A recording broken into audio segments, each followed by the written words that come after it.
ನಮಸ್ಕಾರ, ನಾನು ವಿಜಯ್ ಮೋರೆ, X mayor.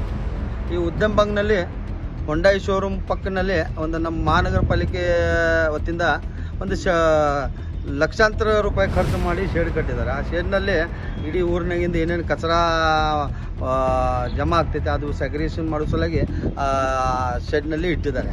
ಆದರೆ ಇವತ್ತು ಸಂಡೇ ಆದ ಬಳಿಕ ಎಲ್ಲ ಆಫೀಸರ್ಗೆ ಸದ್ಯಕ್ಕೆ ನಾನು ಫೋನ್ ಮಾಡ್ತಾ ಇದ್ದೀನಿ, ಯಾರೂ ಫೋನ್ ಎಬ್ತಾ ಇಲ್ಲ. ಆದ್ರೆ ಈಗ ಒಂದು ತಾಸು ಆಯಿತು, ಕಮ್ಮಿ ಒಂದು ತಾಸು ಆಯಿತು, ಬೆಂಕಿ ಹತ್ತಿದೆ. ಅದ್ರ ಪಕ್ಕನಲ್ಲಿ ಕಮ್ಮಿ ಒಂದು 50-60 ಗಾಡಿ 4 ಸಂತಿದವ್ರು ಇದ್ದಾರೆ. ಬೆಂಕಿ ಆ ಗಾಡಿ ಕಡೆ ಹೋದ್ರೆ 4 ಸಂತಿ ಆಗಲಿ ಮತ್ತು ಗಾಡಿಗಳಾಗಲಿ ಇದಕ್ಕೆ ಬೆಂಕಿ ಹತ್ತಿರ ಒಂದು ಭಾಳ ದೊಡ್ಡ ಸಮಸ್ಯೆ ಆಗ್ತೈತಿ. ಅದ್ರ ಸೊಳಗೆ ನಾನು ಬೆಳಗಾವಿ ಮಹಾನಗರ ಪಾಲಿಕೆ ಆಯುಕ್ತರಿಗೆ ಮುದ್ದಾಮಗಿನೂ ವಿನಂತಿ ಮಾಡ್ತೀನಿ, ಇಂಥ ಪ್ರಕಾರ ಎಲ್ಲೆಲ್ಲ ಶೆಡ್ಡನ್ನು ಮಾಡಿದ್ರಿ, ಏನೇನು ಸೆಗ್ರೇಷನ್ ಮಾಡೋ ಸಲುವಾಗಿ ಯಾವ ಶೆಡ್ಗಳು ಇದಾವೆ, ಅವು ಶೇಪ್ ಇದಾವಿಲ್ಲೋ, ಅಲ್ಲಿ ಕೆಲಸ ಕರೆಕ್ಟ್ ನಡೀತಾ ಇಲ್ಲೋ ಅದು ನೋಡಬೇಕು.